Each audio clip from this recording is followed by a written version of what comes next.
ദൈവതിരുനാമത്തിന് മഹത്വമുണ്ടായിരിക്കട്ടെ. ശൂനോയോ നോമ്പിന്റെ 11-ാം ദിവസം.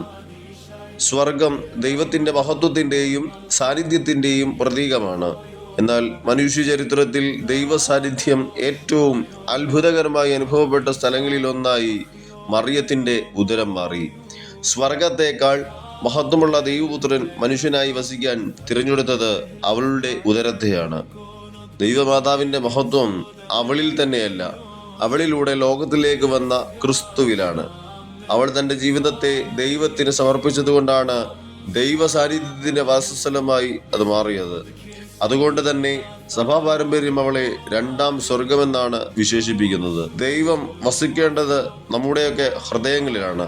നമ്മുടെ ഹൃദയം സ്നേഹത്തിലും വിശുദ്ധിയിലും വിശ്വാസത്തിലും നിറയുമ്പോൾ അത് ദൈവ സാന്നിധ്യത്തിന്റെ ആലയമായി മാറുകയാണ്.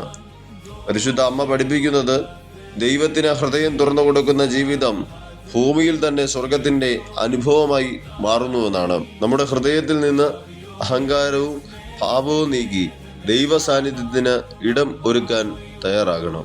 പരിശുദ്ധ ദൈവമാതാവിനെ പോലെ ക്രിസ്തുവിനെ ഹൃദയത്തിൽ സ്വീകരിച്ച് നമ്മുടെ ജീവിതത്തിലൂടെ മറ്റുള്ളവർക്ക് അവിടുത്തെ സ്നേഹം പകരുവാൻ ഇടയാകണം. ആയതിന് നമുക്ക് ഓരോരുത്തർക്കും സാധിക്കട്ടെ എന്ന് ആത്മാർത്ഥമായിട്ട് പ്രാർത്ഥിക്കുന്നു.